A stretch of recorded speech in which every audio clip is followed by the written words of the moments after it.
Pagi hari ini saya yakin dan percaya bahwa kita datang di tempat ini dengan satu kerinduan yang sama, ya, di mana kita merindukan untuk melihat kenyataan, ya, di mana kalau Tuhan berjanji pasti Dia selalu membuktikannya, ya.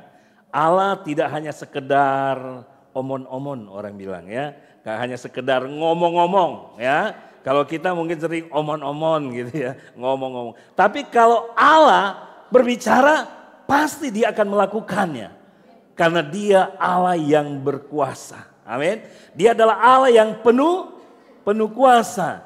Nah, Bapak Ibu Saudara, pagi hari ini tema firman Tuhan yaitu tentang kedaulatan Allah. Nah, kedaulatan Allah. Kita tahu, ya, kalau kita berbicara tentang masalah kedaulatan daerah kekuasaan, kedaulatan negara kita NKRI, ya, kita tahu batas-batasnya, ya, kedaulatan negara kita. Mungkin kita juga punya kedaulatan daerah kekuasaan kita di mana? Di rumah, di keluarga kita. Nah, Bapak Ibu Saudara, saya mau beritahu bahwa kalau kita berbicara tentang kedaulatan Allah, dia itu tidak terikat atau tidak ini dengan daerah tertentu. Karena Allah yang kita sembah adalah Allah yang penuh kuasa. Yang percaya boleh katakan amin. Allah yang kita sembah adalah Allah yang berdaulat penuh, ya.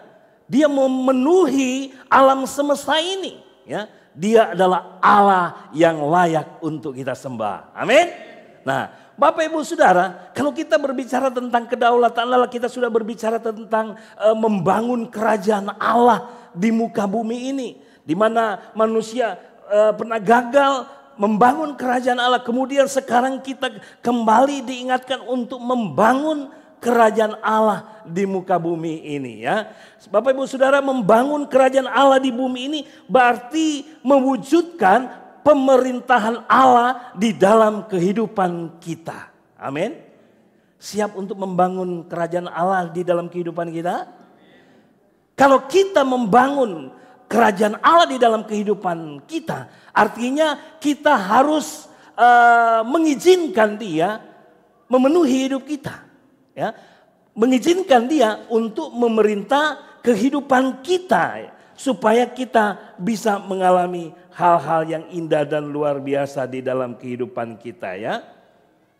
Namun Bapak Ibu Saudara, kita tahu juga kalau kita melihat bagaimana dari sejak penciptaan, ya, Dia mencipta dengan kuasa, betul, ya? Dia hanya berfirman dan semua terjadi. Amin. Dan ketika Dia mau mewujudkan kerajaan Allah di muka bumi ini, Dia ingin memakai atau menggunakan, Dia ingin bekerja sama dengan manusia, ya, untuk mewujudkan kerajaan Allah di muka bumi ini. Makanya pada waktu Dia menciptakan, ya, manusia, ya, manusia juga itu diberikan kuasa, betul, ya, diberikan kuasa. Jadi Allah mendelegasikan kuasa atau otoritasnya kepada manusia ciptaannya untuk bisa melihat kelangsungan rencana Allah yang dahsyat dan luar biasa yang bisa dialami oleh umat manusia. Nah, Bapak Ibu Saudara, pada hari ini bisa enggak? Coba. Oh, oke. Jadi kita berbicara tentang bahwa manusia juga sudah diberikan otoritas, ya, oleh Tuhan. Jadi didelegasikan otoritas kepada manusia untuk membangun kerajaannya di muka bumi. Jadi kita bermitra dengan Allah, ya. Nah, kedaulatan seperti apa, ya, kekuasaan seperti apa yang bekerja dalam kehidupan manusia. Pada hari ini kita akan belajar beberapa hal tentang kedaulatan Allah, di mana pertama kedaulatan Allah bekerja tidak bertentangan dengan firman Allah, ya. Kedaulatan Allah artinya bekerja sesuai dengan firman Allah. Dan yang kedua, kedaulatan Allah bekerja dengan prinsip, dengan aturan-aturan yang ada. Jadi kedaulatan Allah itu bekerja sesuai dengan kebenaran Tuhan tentu ya, dan kedaulatan Allah bekerja melalui kita manusia. Nah, Bapak Ibu Saudara, pertama kita masuk dalam poin pertama, kedaulatan Allah bekerja tidak bertentangan dengan firman Allah. Ya, mengapa tidak bertentangan dengan firman Allah? Karena firman Allah ini adalah sebuah aturan yang telah dibuat oleh Tuhan untuk menyatakan kekuasaannya, untuk menyatakan kedaulatannya di muka bumi ini. Ya, jadi Allah dia bekerja secara konsisten, dia tidak berubah-ubah gitu ya. Kalau dia sudah berkata, berbicara sesuatu hal, pasti hal itu akan terjadi karena Allah kita adalah Allah yang konsisten.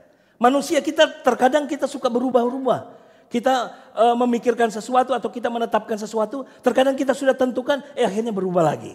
Ya, tapi Allah dia bekerja secara konsisten, ya, dan dia setia dan tidak pernah berubah, ya, Bapak Ibu Saudara. Nah, dia bekerja melalui firman-Nya, ya. Firman Allah adalah ekspresi dari karakter Allah itu sendiri dengan sempurna. Jadi apa katanya? Firman Allah adalah ekspresi ya dari karakter Allah itu sendiri dengan sempurna. Jadi kalau kita ingin mengenal Allah, mengenal karakternya, temukan karakter itu melalui firman Allah. Oleh karena itu kita lihat di situ ya, dikatakan oleh seorang pemazmur, dikatakan bahwa untuk selama-lamanya ya Tuhan. Dia mengakui, dia menyatakan bahwa firman-Mu tetap teguh di sorga. Jadi firman-Mu tetap teguh di sorga. Jadi apa yang sudah disampaikan oleh Tuhan itu tidak mengalami perubahan. Oleh karena itu kalau dikatakan di dalam kitab Bilangan 23 juga ayat 19, mungkin kita sering mendengarnya ya. Saya juga sering mengutip. Ini ayat yang sangat saya sukai ya. Karena dikatakan bahwa Allah bukanlah manusia. Dia tidak seperti kita yang suka berjanji dan ingkar. Ada yang suka ingkar? Nggak ada ya. Allah tidak ingkar. Ya, tidak pernah ingkar janji. Makanya dia bilang Allah bukanlah manusia sehingga ia berdusta. Bukan anak manusia sehingga ia menyesal. Masakan ia berfirman dan tidak melakukannya atau berbicara dan tidak menepatinya. Jadi kalau Allah berbicara akan memberkati kita, dia memberkati enggak? Kalau Allah berbicara kepada kita, dia akan menguatkan kita, dia akan kuatkan enggak? Dia akan, kalau dia berbicara engkau sembuh, kita disembuhkan enggak? Kita harus meyakini kekuasaan Allah yang bekerja sepenuhnya di dalam kehidupan kita. Karena Allah membangun kerajaannya melalui kehidupan pribadi kita. Dan kitalah yang harus membangun. Ya, kitalah yang harus menata kehidupan ini. Bukan lagi Tuhan ini hidupku, tolong tata hidupku. Enggak. Kita yang harus menata kehidupan kita. Nah, dia sudah memberikan aturan caranya menata kehidupan melalui firman Tuhan. Jadi firman Tuhan kita harus baca, mengerti, pahami, kemudian kita harus praktek. Mau praktek? Amin. Berapa banyak yang memahami firman? Paham? Kalau dibilang berapa banyak? Enggak ada. Paham? Paham. Nanti kelihatan wah ini ya. Enggak, tapi saya meyakini bahwa kita ketika meresponi kebenaran firman Allah tidak hanya sekedar mengetahui, memahami, tetapi kita harus melaksanakan firman itu di dalam kehidupan kita. Sehingga orang lain, kalau di dalam firman Tuhan kan dikatakan dalam ayat lain bahwa orang lain akan melihat kita dan akan berkata kita adalah murid Kristus kalau kita menjadi pelaku firman, kalau kita melaksanakan apa yang Tuhan perintahkan, ya. Dan yakinlah bahwa Tuhan tidak pernah berdusta, dia selalu menepati janjinya. Karena kita lihat ya, Allah telah menetapkan, ya. Allah bukan nanti menetapkan. Dia telah, artinya sudah menetapkan ya. Hukum rohani dan prinsip moral Ya, jadi nilai-nilai yang harus kita hidupi di dalam dunia ini itu jelas sudah dicatat di dalam Alkitab. Sudah dicatat di dalam firman Tuhan. Dan firman Tuhan itu harus dipelajari. Kita harus belajar firman. Ketika kita mengerti, mengetahui, ya, kita harus mengaplikasikannya di dalam kehidupan kita. Dan ingat, Galatia 6 ayat 7 dikatakan bahwa jangan sesat. Allah tidak membiarkan dirinya dipermainkan. Ada enggak manusia suka mempermainkan Allah? Ada. Jangan sampai Tuhan temukan orang yang mempermainkan dia atau mempermainkan firman-Nya, mereka ada di dalam ruangan ini. Biarlah Tuhan akan menemukan orang-orang yang melakukan firman adalah orang-orang yang berada di tempat ini. Amin. Biar kita katakan, Tuhan, temukanlah aku sebagai pelaku firman-Mu, ya. Karena di sini dikatakan kita tidak mau mempermainkan. Karena apa yang ditabur orang itu juga yang akan dituainya. Karena Bapak Ibu Saudara, kalau kita menabur dosa, ya, firman Tuhan bilang itu upah dosa ialah maut. Jadi kalau kita menabur dosa, kita akan menuai maut, menuai keterpisahan dengan Allah, ya. Karena dosa yang memisahkan manusia dengan Tuhan. Jadi saya kira kita harus membangun hubungan yang baik dengan Tuhan. Karena itu di dalam Yohanes 14 ayat 6 juga dia katakan, kata Yesus kepadanya, akulah jalan dan kebenaran dan hidup. Tidak ada seorang pun yang datang kepada Bapa kalau tidak melalui aku. Ini prinsip firman Tuhan. Ya, ini hukum rohani yang harus kita taati, yang harus kita yakini. Ya, bukan hanya istilahnya dalam soal tabur tuai, tetapi di dalam keselamatan juga hukumnya sudah diatur. Ya, ya. Dikatakan di sini, akulah jalan dan kebenaran dan hidup. Siapa yang berbicara di sini? Akulah jalan dan kebenaran. Siapa? Dia adalah Tuhan kita yang bernama Yesus Kristus, ya. Dikatakan akulah jalan dan kebenaran. Jadi hanya di dalam Yesuslah jalan kebenaran. Untuk memperoleh keselamatan, firman Tuhan yang menjadi jaminan bagi kita. Tidak ada jalan lain yang dapat kita temukan di mana kita bisa berjumpa dengan Allah selain kita percaya kepada Yesus. Jadi ini jelas, ya. Akulah jalan dan kebenaran.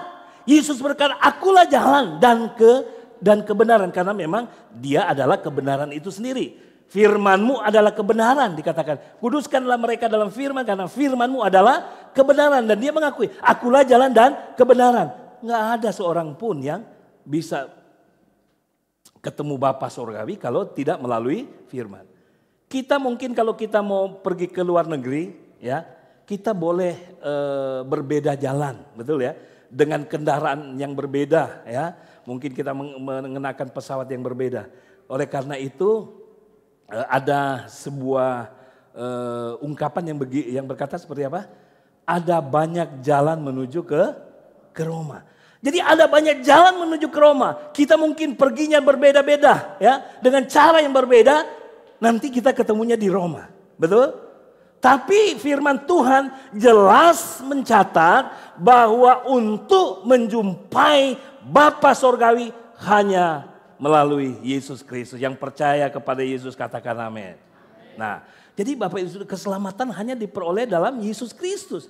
Karena lebih dijelaskan lagi di dalam Kisah Rasul 4 ayat 12. Rasul Paulus berkata, dan keselamatan tidak ada di dalam siapapun juga selain di dalam Dia. Jadi kalau kita mencari keselamatan, kita mencari pertolongan, datang kepada Yesus yang dapat menjamin keselamatan kita, yang dapat menolong kita. Sebab di bawah kolong langit ini tidak ada nama lain yang diberikan kepada manusia yang olehnya kita dapat diselamatkan. Gak ada seorang pendeta pun, gak ada seorang nabi pun yang menjamin keselamatan melalui nabi tersebut. Tetapi di sini dikatakan bahwa keselamatan hanya di dalam Yesus Kristus. Jadi bersyukurlah Bapak Ibu Saudara, kita adalah orang-orang yang percaya kepada Yesus Kristus.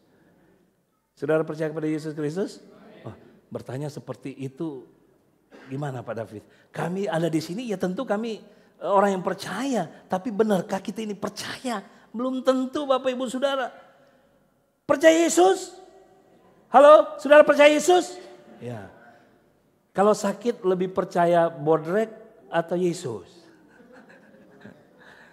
Terkadang kita sakit kepala, aduh, yang ingatnya bodrek. Tablet berlapis 2 dengan khasiat ganda. Minum bodrex 1 kali 3. 3 kali sehari. Aduh, iya. Kita harus mengutamakan utamakan Tuhan. Kita tidak menentang pelayanan medis. Saya juga dirawat di rumah sakit ya. Ketika jantung bermasalah, pasang ring juga. Tetapi kita harus percaya kepada Tuhan. Amin. Saya waktu kena serangan tetap percaya, yakin. Sampai udah ini saya ketawa-ketawa sampai pada waktu itu saya justru berpikir ada apa sih penyakit saya ini? Ada Bapak Gembala di sini kan, ada istri saya di sini. Saya lihat kok wajah-wajah mereka itu lihat saya kayak wajah yang mencurigakan buat saya kan. Kenapa? Terus saya pikir ini saya sakit apa sih? Kok nggak dikasih tahu saya gitu kan? Nah, sakit apa ya? Terus saya tanya kepada Bapak Gembala. Pak Gembala bilang, saya bilang, ini saya sakit apa sih? Kelihatannya serius amat gitu kan. Terusnya, iya kamu divonis dokter serangan jantung. Hah? Serangan jantung? Bukan ini. Iya kamu divonis dokter serangan jantung kan. Untung saya nggak jadi begitu ya. Kamu divonis dokter serangan jantung? Enggak. Kamu divonis dokter serangan. Oh gitu ya. Oh Tuhan yang menolong. Nah, itu saya dibawa ambulans juga pindah lokasi rumah sakit karena di sini nggak ada. Saya sama istri saya bercanda-bercanda gitu ya. Saya tertawa-tertawa. Ini kena jantung. Wah, kita jangan memikirkan itu penyakit itu besar. Tapi kita harus memikirkan Allah kita besar. Pasti pertolongan Tuhan akan dinyatakan di dalam kehidupan kita. Kalau Allah mau menolong. Amin. Kalaupun tidak, tetap kita yakin dan percaya. Kuasa Tuhan dinyatakan dalam hidup kita. Betul? Sadrak, Mesak dan Abednego mereka ada di mereka diancam untuk dimasukkan dalam dapur api. Ya, tapi mereka nyembah raja enggak. Walaupun Tuhan yang kami sembah tidak dapat menolong kami, hendaklah Tuanku Raja ketahui bahwa kami tidak akan menyembah Tuanku Raja. Itu sebuah keyakinan yang kokoh, keyakinan yang luar biasa. Jadi kita juga ketika kita menghadapi masalah hidup, walaupun aku tidak sembuh, aku tetap percaya kepada Allah yang dahsyat dan luar biasa. Amin. Nah, Pak Polin waktu lalu masuk rumah sakit, saya tanya, Pak Polin mau ada tindakan apa emang? Iya, ini mau dipotong ini sampai ke sini. Hah? Ini dari sini ke sini mau dipotong. Kenapa mau dipotong? Iya, nggak tahu Pak David. Mungkin mau diganti sama alat dari Cina. Hah? Ini bercanda gitu. Tapi saya bilang, ini udah sakit itu kadang jalannya udah sempoyongan. Tapi saya bilang luar biasa gitu. Masih hati yang gembira adalah obat. Dan terbukti sekarang dia ada di ruangan ini. Karena kuasa Tuhan. Amin. Jadi kita harus meyakini perkara-perkara dahsyat yang terjadi dalam kehidupan kita. Karena kita menjalani atau mengikuti prinsip firman Tuhan. Hal yang kedua Bapak Ibu Saudara. Kita berbicara tentang kedaulatan Allah. Nah kedaulatan Allah bekerja dengan prinsip. Artinya sesuai dengan hukum yang berlaku. Sesuai dengan aturan yang berlaku di dalam firman Tuhan. Kita tahu bahwa Allah yang kita sembah, ya, Dia adalah pencipta langit dan bumi. Betul?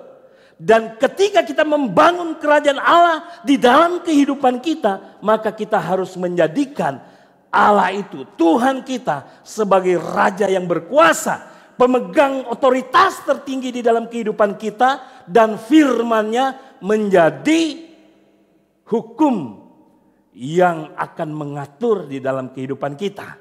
Ya, siap untuk mengikuti aturan firman? Kalau kita mau lihat hal-hal yang dahsyat dan luar biasa, ya harus.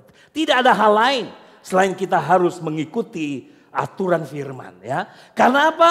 Allah bekerja berdasarkan prinsip-prinsip ilahi yang telah Ia tetapkan dalam firman Tuhan ya. Jadi Allah bekerja melalui prinsip-prinsip ilahi yang telah ditetapkan di dalam firman Tuhan. Karena itu kalau kita masih main-main dengan firman Tuhan. Kalau kita masih menganggap remeh dengan membaca firman, membaca renungan. Salah sendiri kata Tuhan. Salah sendiri. Kenapa? Kenapa kita loyo? Kenapa kita tidak punya pengharapan? Kenapa kita mengalami masalah kita tidak kuat? Ya, masalah kecil pun pingin gantung diri di bawah pohon tomat katanya kan. Ada masalah apa? Ditinggal sang kekasih. Terus mau kemana? Mau gantung diri. Mau gantung diri di mana? Di bawah pohon tomat. Bisa nggak dia orang gantung diri di bawah pohon tomat meninggal? Bisa? Bisa nggak? Bisa. Iya. Nggak, dia gantung diri di samping rumahnya gitu kan? Samping rumahnya ada pohon tomat. Dia ikat di situ. Terus kemudian di atas genteng itu ada tong yang ini, yang apa itu, toren itu roboh nimpa dia penuh air. Jatuh bisa mati, bisa aja. Orang bilang, saya ada teman saya ditembak, kena tembak, ditembak sama polisi, kena ini kuku jempol, meninggal. Percaya nggak? Bisa? Gimana caranya kok ditembak di jempol bisa meninggal orangnya? Dia bilang, ya gimana nggak meninggal? Jempolnya di atas jantung, dilepas di jantung, ditembak jantungnya kena kan, meninggal kau. Jadi Bapak Ibu Saudara bisa aja ya.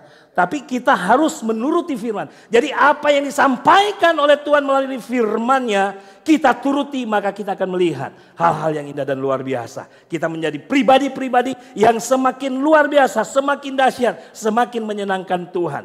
Dan prinsip-prinsip ini mencerminkan karakter yang adil, kudus dan setia, serta menjadi dasar bagi Dia untuk mengatur dunia dan berinteraksi dengan manusia. Jadi ini dasarnya.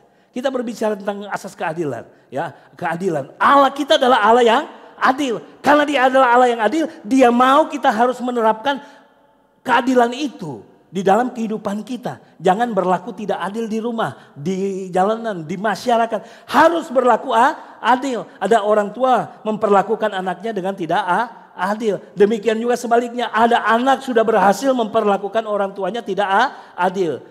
Mengasihi orang tua pilih kasih, cuman papanya yang dikirimin kan, mamanya nanti aja, atau sebaliknya gitu ya.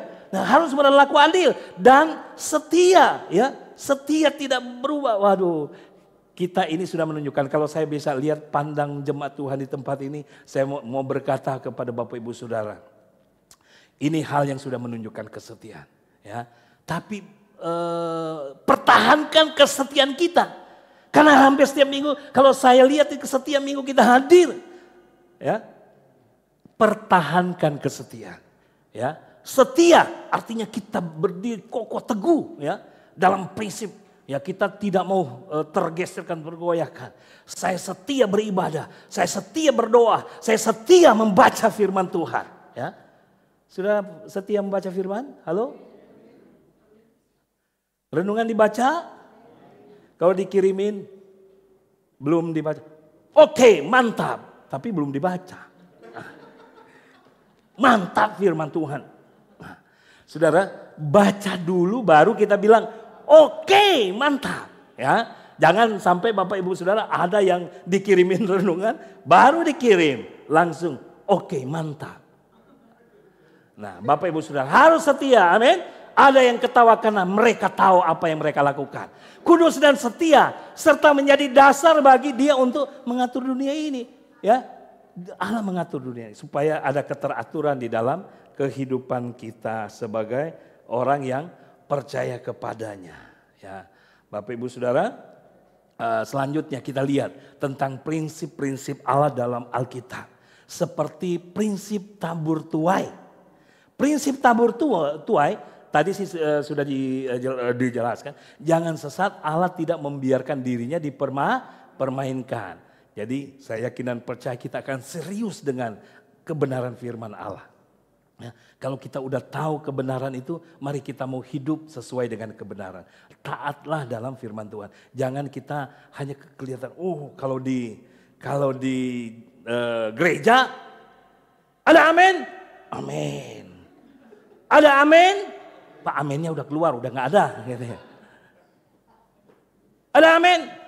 Wah, tapi kalau di luar aman nggak? Aman nggak? Nah, kalau ketemu dompet kan, lihat dulu tuh. Aman nggak ya? Aman nggak? Diambil dicablok. Nggak taunya dijebak gitu. Ada orang naruh dompet udah diikat pakai benang gitu ya. Padahal dalam hatinya kan udah lihat aman nggak?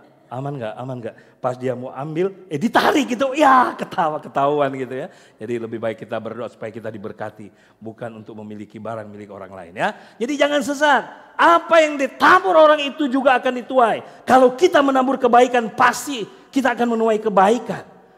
Jangan bilang kita menabur uang. Pingin mendapatkan uang yang berlimpah. Kita nggak pernah menabur ya. Menabur kebaikan akan tuai kebaikan. Menabur uang pasti kita akan menuai uang. Banyak orang kan suka memberi. Ya, dikatakan ada orang yang pelit, kikir gitu kan, nggak suka memberi. Uangnya habis aja gitu kan. Tetapi orang yang suka memberi, uangnya nggak habis-habis. Tuhan selalu memberkati. Jadi apa yang ditabur itu yang dituai. Jadi taburlah dengan kata-kata yang positif. Supaya orang lain akan memberikan kepadamu kata-kata yang membangun. Kata-kata yang positif ya. Karena kita sedang membangun nilai-nilai kerajaan Allah. Karena itu adalah prinsip firman Tuhan. Terus prinsip-prinsip Allah dalam Alkitab tentang prinsip iman dan ketaatan. Di dalam kitab Ibrani 11 ayat 6 dikatakan tetapi tanpa iman tidak mungkin orang berkenan kepada Allah. Tanpa iman tidak mungkin orang berkenan kepada Allah. Sebab barang siapa berpaling kepada Allah, ia harus percaya bahwa Allah itu ada. Dan bahwa Allah memberi upah kepada orang yang sungguh-sungguh mencari Dia. Ini cari Tuhan, mau berjumpa dengan Tuhan. Gampang atau susah? Gampang atau susah? Kalau kita bicara Allah yang kita sembah adalah Allah yang tidak dapat dibatasi oleh ruang dan waktu karena Allah itu adalah roh ya. Dia memenuhi ruang dan waktu. Dia ada di tempat ini. Dia ada di Amerika, dia ada di Roma, dia ada di Israel, dia ada di mana-mana. Karena dia memenuhi ruang dan waktu. Yang menjadi pertanyaannya, mau berjumpa Tuhan susah apa gampang? Susah atau gampang? Gampang ya. Tapi di sini dia bilang yang sungguh-sungguh mencari Dia. Berarti ada orang yang cari Tuhan nggak sungguh-sungguh. Bukan masalah sulit. Pernah dengar sebuah lagu yang berkata Tuhan itu hanya sejauh doa. Jadi Tuhan itu hanya sejauh doa. Nggak perlu kita teriak-teriak. Tuhan kamu di mana? Aku mau mencarimu. Tunjukkan dirimu. Aku mau berjumpa denganmu. Di manakah engkau? Kira-kira Tuhan dengar nggak? Atau kita, Tuhan tolonglah aku Tuhan. Aku percaya engkau ada di sini. Kalau yang pelan-pelan itu ketemu nggak sama Tuhan? Lebih cepat ketemu mana? Yang teriak-teriak atau yang pelan Tuhan? Nah ini caranya kita itu harus bijak. Yang penting bijak ya. Jangan di rumah teriak-teriak pagi-pagi. Tuhan aku percaya engkau berdaulat, engkau berkuasa atasku. Semua berkat-Mu dari utara, selatan, timur, barat. Aku tarik pagi hari ini. Datang kepadaku, masuklah di dalam rumahku. Orang tetangga dengar, wih ngapain dia? Ya kita harus bijak ya. Jangan sampai kita ditimpukin batu rumah kita hanya gara-gara kita teriak-teriak begitu. Bisa saja kita bersaat teduh. Ya. Kalau kita mau mengekspresikan mungkin kalau di kebun-kebun boleh saja ya. Di kebun nggak ada yang mungkin orang atau di pantai sedikit orang bilang, bertobatlah karena kerajaan Allah sudah dekat. Hai orang-orang yang ada di daerah ini, aku menyampaikan berita baik bahwa Yesus Kristus adalah Tuhan dan Juru Selamat. Bertobatlah karena kerajaan Allah sudah dekat. Wah, kalau di daerah-daerah seperti itu boleh ya. Tapi kalau di rumah kita, tetangga kita, ya kita cukup Tuhan tolong pakai aku dengan dahsyat. Biar hikmat-Mu mengalir dalam kehidupanku. Sehingga setiap aku berbicara, orang tersepona. Gitu ya. Terpesona ya. Orang terpesona. Terpesona aku. Ya kan, terpesona katanya kan. Terpesona. Nah Bapak Ibu Saudara, banyak biar hidup kita mempesona orang karena firman Tuhan ya. Bukan karena diri kita ya. Saya yakin dan percaya bahwa Allah yang kita sembah itu selalu menyatakan kebaikan kepada kita ya. Tapi iman tidak mungkin orang jadi tanpa iman. Keselamatan aja kan kita terima dengan iman. Kita manusia tidak mampu menerima keselamatan itu sendiri. Karena firman Allah itu berkata sudah tidak ada yang baik, sudah tidak ada yang benar di dunia ini. Semua orang telah berbuat dosa. Dan gak ada kekuatan, gak ada kemampuan sedikit pun untuk melakukan yang baik. Manusia berusaha untuk memperoleh keselamatan lewat pengetahuan, lewat agama nggak bisa, ya kan? Usaha manusia sia-sia. Makanya keselamatan itu diberikan oleh Tuhan secara cuma-cuma melalui iman kita di dalam Yesus Kristus. Dikatakan di dalam kitab Efesus pasal 2 ayat 8, 9, 10 kan. Jadi keselamatan, iman, tidak mungkin orang berkenan kepadanya. Jadi kalau kita tidak memiliki iman, ya, keyakinan penuh kepada Dia, itu kita nggak akan bisa. Kalau kita, jadi seperti ini, Allah itu ada nggak? Pokoknya kalau kita bilang Allah itu ada, bisa dibuktikan. Mana Allah? Pak Ali bisa buktikan kepada saya, mana Allahnya? Enggak bisa. Karena Allah itu adalah roh. Tapi kita bisa merasakan. Ya. Allah itu tidak bisa dikenal secara fisik. Karena Allah adalah roh. Tetapi Allah itu bisa dikenal ketika Ia menyatakan diri. Dalam perjanjian lama seringkali Dia menyatakan dirinya sehingga Ia dikenal oleh umat manusia pada waktu itu. Bangsa Israel, mereka mengenal Allah melalui penyataan-penyataan Allah, ya kan? Dia menyatakan diri melalui malaikatnya, ya, melalui seperti pada orang Israel dia pernah menyatakan diri melalui tiang api di malam hari, tiang awan, ya, di siang hari, ya. Mereka bisa mengenal Allah yang mereka sembah adalah Allah yang sanggup membela dan menolong mereka. Karena mereka merasakannya, mereka menikmatinya. Demikian juga kita. Kita bisa menikmati pertolongan Tuhan. Kalau kita bisa ada sebagaimana kita ada pada hari ini, kita masih bisa beribadah di tempat ini bukan karena kuat dan gagah kita. Ini bukan karena kemampuan kita. Ini bukan karena kemauan kita. Tapi firman Tuhan berkata kalau bukan aku yang menarik engkau, gak ada seorang pun yang datang kepadaku. Jadi gak ada seorang pun yang bisa datang kepada Bapa kalau bukan aku yang menarik. Ya, kalau bukan Dia yang memanggil kita. Dan bukan kita yang memilih Dia. Bukan berarti, oh saya yang memilih Tuhan. Saya udah menjadikan Yesus sebagai Tuhan dan Juru Selamat. Ya. Bukan kita yang memilih Dia. Tetapi Allah yang telah memilih kita. Dia memilih kita. Dan kita hanya bisa meyakini Dia dengan iman.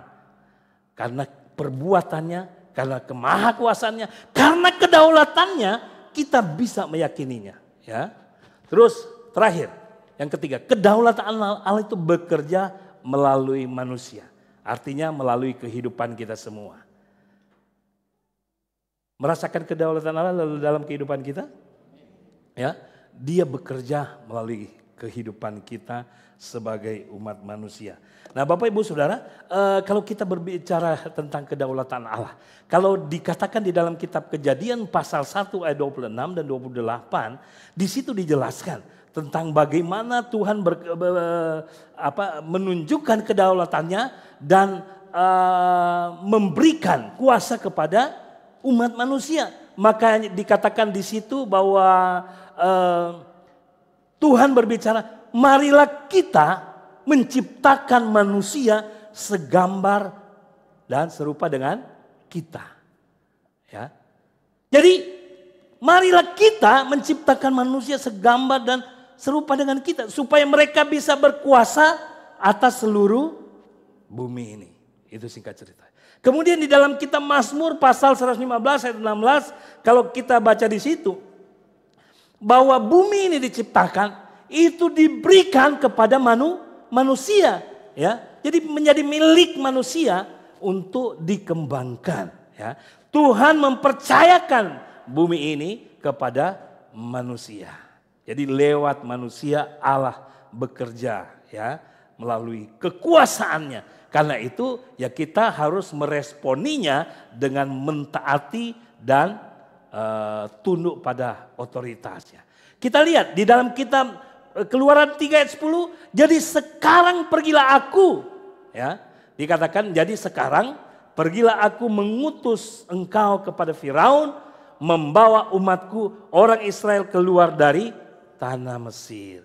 Kita tahu bersama bangsa Israel mereka pernah ditawan di Mesir.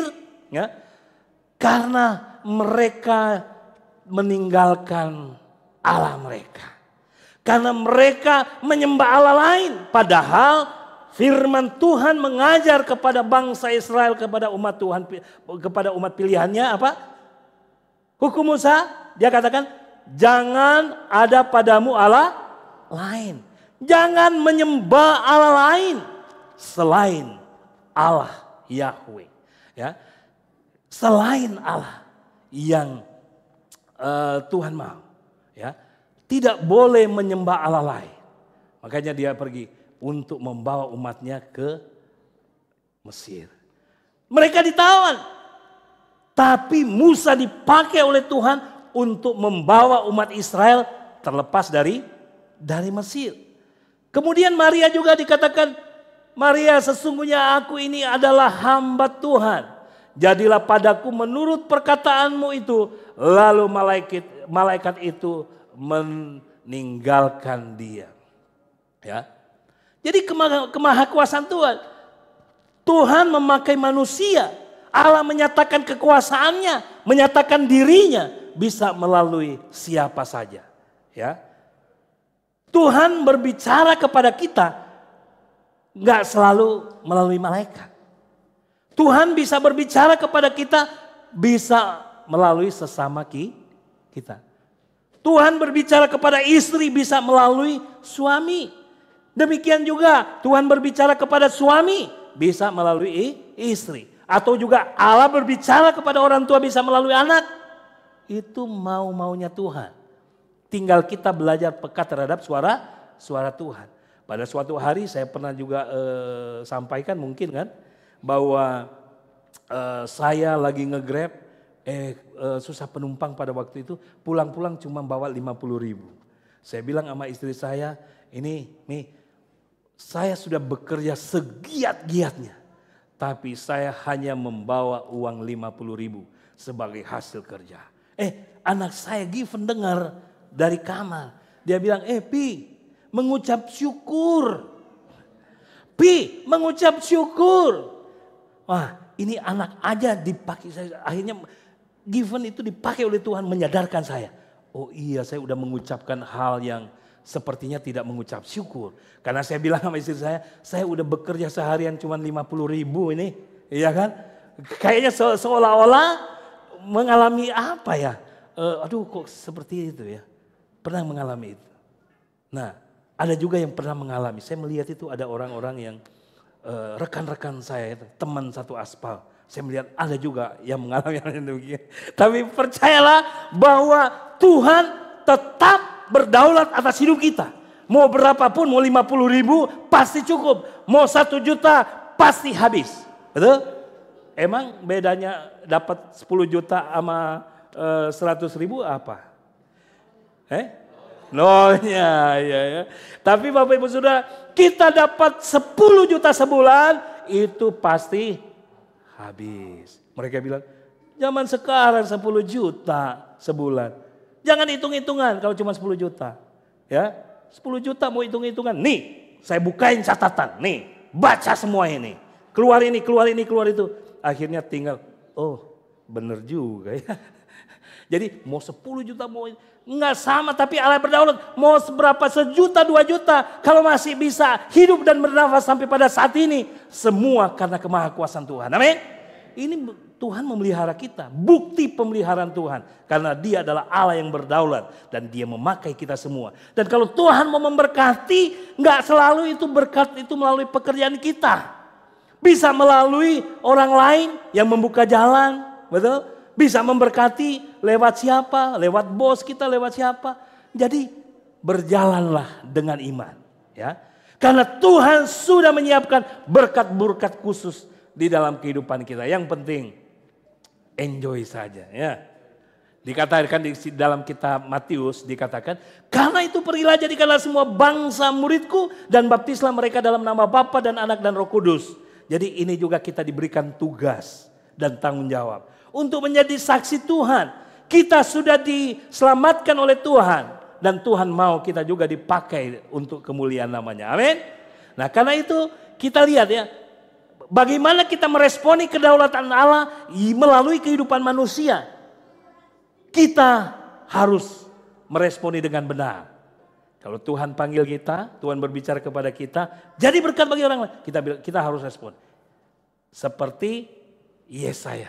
Ya, Yesaya bilang begini, lalu aku mendengar suara Tuhan berkata, siapakah yang akan kuutus dan siapakah yang mau pergi untuk aku? Maka sahutku, ini aku, utuslah aku.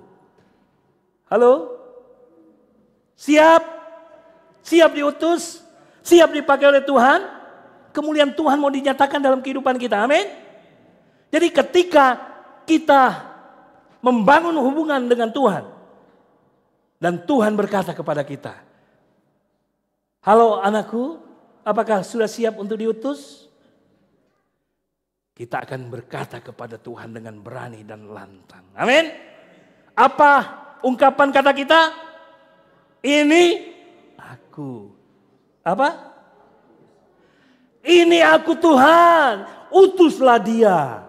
Begitu. Kita harus seperti Yesaya. Tuhan ini aku, utus aku. Mau diutus kemana? Mau ke Irian? Saudara, Bapak Ibu Saudara, Tuhan mengutus kepada kita. Setiap hari sebenarnya Tuhan sudah mengutus kita. Kemana? Setiap hari kalau ibu-ibu ke pasar, Tuhan mengutus ibu-ibu ke pasar. Betul? Kalau ke pasar jadi berkat. Jangan kangkung sudah 500, bilang 200 ya. Untungnya di mana katanya. Sampai dia bilang, nggak ada untung ini. Ntar jadi buntung. Kita harus jadi berkat ya. Kalau memang harganya terlalu tinggi ya boleh lah nawar. Tapi kalau ya sayurnya 500 masih ditawar 200 ya. Tapi itu masing-masing ya. Tapi kita yang penting intinya harus jadi berkat. Mau jadi berkat? Amin. Jadi kita harus melakukan persekutuan intim dengannya. Kalau kita mau jadi berkat, jangan lupa bangun hubungan intim dengan Tuhan. Hubungan itu penting. Ya.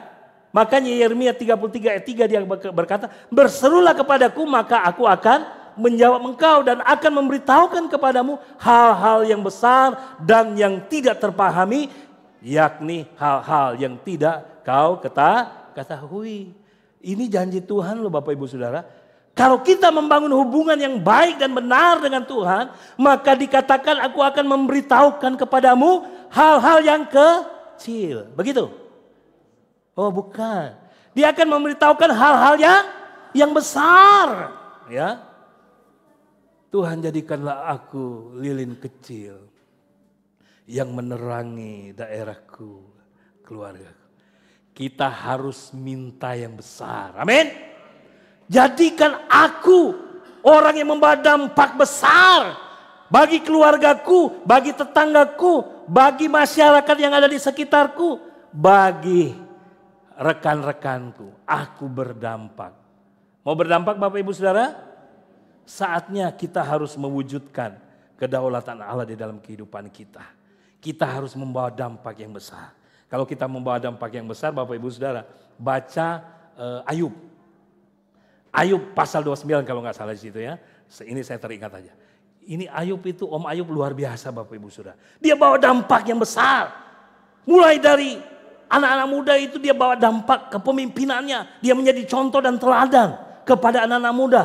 Karena di situ dikatakan ketika dia baru masuk katanya, oh anak-anak muda bangkit berdiri dan tua-tua mereka berdiri memberi penghormatan. Karena dia menjadi teladan. Kita lihat teladan apa? Dia bilang dia menolong orang-orang miskin. Baca di situ. Dia menolong orang-orang yang susah dia tolong. Yatim piatu dia tolong. Janda-janda, fakir miskin dia tolong. Artinya dia menolong apa yang bisa dia lakukan. Kita juga harus bisa melakukan apa yang baik ya. Karena itu yang diinginkan oleh Tuhan. Kita nolongin orang itu pahalanya luar biasa. Ya, itu dicatat oleh Tuhan. Berapa banyak hal yang sudah kita lakukan. Oh luar biasa. Nanti kalau kita ketemu Tuhan, kalau dia ketemu kita, dia tanya nanti, David, apa yang kau sudah lakukan selama kamu di dunia? Nanti saya akan bilang, Tuhan, saya sudah berkhotbah Tuhan. Apalagi? Iya Tuhan, saya berkhotbah di JRB. Apalagi? Berkhotbah di... bukan itu maksudnya. Apa yang kau sudah lakukan? Berapa banyak kebaikan yang sudah engkau lakukan. Menolong orang yang susah. Kau memberikan nasihat, penghiburan kepada mereka. Orang yang berkekurangan, engkau bisa menolong mereka. Ya, memberikan keyakinan kepada mereka. Berapa banyak orang yang kamu doakan. Kalau dengar orang sakit, doakan. Saudara mau dipakai oleh Tuhan? Amin. Berani bilang, ini aku, utus aku. Amin. Kalau kita dengar orang sakit, Tuhan bilang, itu ada orang sakit di situ. Tuhan, ini aku Tuhan. Utus Om David untuk pergi berdoa. Begitu. Kalau kita mau dipakai oleh Tuhan dengan dahsyat dan luar biasa, dengar siapapun yang sakit, memang boleh saja sampaikan kepada pemimpin-pemimpin rohani. Tapi kita juga harus bergerak bertindak. Ya saya mau datang, saya mau mendoakan dia. Dalam nama Yesus. Oleh bilur-bilur Yesus. Sembuh. Sembuh. Terus, oh saya mau pergi tapi saya gak biasa gimana ya. Oh tapi gak apa-apa lah. Saya mau cobalah. Dalam nama Yesus, sakit. Oleh bulir-bulir Yesus, engkau sembuh. Waduh. Dia, setelah selesai doa dia bilang, salah ngomong. Bilur bukan bulir. Oh iya. Tadi saya ngomong apa ya? Tadi katanya oleh bulir-bulir Yesus engkau sembuh. Oh iya ya, salah ngomong. Maksud saya bilur. Tapi saya ngomong bulir ya? Iya. Tapi sehat apa sakit? Sehat. Bulir aja bisa nyembuhin apalagi bilur gitu kan. Jadi Bapak Ibu Saudara gak usah takut gitu kan. Tuhan tahu apa yang kita mau. Ada seorang anak-anak baru dia tahu doa makan. Tuhan berkatilah makanan ini. Pada saat itu dia di tengah hutan katanya sama orang tuanya. Dilepas. Ada macan datang gitu kan. Binatang buas. Udah dekat berhenti. Akhirnya dia berdoa. Tuhan berkatilah makanan ini. Macan berkatilah makanan ini. Amin. Kabur tuh macan. Nah Bapak Ibu Saudara. Kita tahu bahwa kedaulatan Allah bekerja dan berkarya nyata melalui kehidupan kita. Nah jadi respon kita, sikap kita bagaimana Bapak Ibu Saudara? Sikap kita terhadap kedaulatan Allah. Kedaulatan Allah berarti Allah adalah penguasa tertinggi yang memiliki otoritas penuh atas seluruh ciptaannya. Memiliki otoritas penuh atas seluruh ciptaannya. Seluruh alam semesta. Tidak terbatas di dalam satu daerah tapi seluruh ciptaannya. Jadi Allah berdaulat dalam segala keputusannya. Dan tidak ada yang bisa menghalangi kehendaknya. Sebagai manusia yang hidup di bawah kedaulatannya, tentu Bapak Ibu Saudara kita harus memiliki respon dengan sikap yang benar. Mau meresponi dengan sikap yang benar Bapak Ibu Saudara? Nah, sikap tunduk sepenuhnya kepada Allah. Nah, Bapak Ibu Saudara, saya mau menyatakan sebagai kesimpulan khotbah pada hari ini. Jadi kedaulatan Allah Bapak Ibu Saudara merupakan Allah memegang kendali penuh. Jadi kita harus tahu bahwa Allah memegang kendali penuh atas dunia dan rencananya pasti terlaksana. Jadi apapun yang terjadi di dalam dunia ini itu semua ada di dalam kedaulatan Allah. Semua ada di dalam kendali Tuhan. Gak usah takut, gak usah merasa ngeri. Aduh gimana ya menghadapi kenyataan dunia ini semakin gelap katanya. Kayaknya dunia ini semakin gelap. Negara kita ini semakin gelap. Negara kita ini waduh mulai gelap. Ya. Dunia ini kayaknya waduh bisa perang dunia ketiga. Gak usah dipikirin perang dunia ketiga. Emang kalau kita mikirin perang dunia ketiga mengubah keadaannya. Boleh Bapak Ibu Saudara kita berita-berita ini terjadi. Tapi jangan sampai berita itu membuat kita ketakutan menjalani kehidupan kita. Ya. Mau keadaan resesi apapun, keadaan apapun yang terjadi, semua ada di bawah kendalinya Tuhan. Tuhan tidak lepas kendali dengan segala sesuatu yang terjadi di alam semesta. Oh nanti bumi akan bertabrakan dengan planet Mars atau Jupiter atau apa gitu kan. Apalagi mau bertabrakan dengan Pluto katanya. Planet yang paling jauh sekarang udah dekat. Oh enggak seperti itu Bapak Ibu Saudara. Enggak usah kita takut karena kita percaya bahwa semua ada dalam kendali Tuhan. Nah, kedaulatan Allah bekerja tidak bertentangan dengan firman. Ya, ini yang harus kita pahami karena kedaulatan Allah ini bekerja dengan prinsip firman Tuhan. Dan kedaulatan Allah ini bekerja melalui manusia. Nah, tentu Bapak Ibu Saudara, kita sebagai warga kerajaan Allah, kita harus bersikap dengan benar. Harus hidup dalam ketaatan. Ya. Selain ketaatan, ya kita harus menjalankan tugas dan tanggung jawab yang diamanatkan oleh Tuhan dalam kehidupan kita untuk memberitakan Injil. Dan kita harus mengandalkan Tuhan di dalam kehidupan kita. Karena firman Tuhan berkata celakalah orang yang mengandalkan manusia. Andalkan Tuhan dalam kehidupan. Ya, karena segala sesuatu terjadi di dalam kendalinya. Kita menjadi bagian dari pekerjaannya dalam mengembangkan kerajaan di bumi. Ya, menjadi bagiannya. Jadi kita bersama-sama dengan Allah. Amin. Hidup kita adalah hidup bersama dengan Tuhan. Amin. Kita bangkit berdiri semua.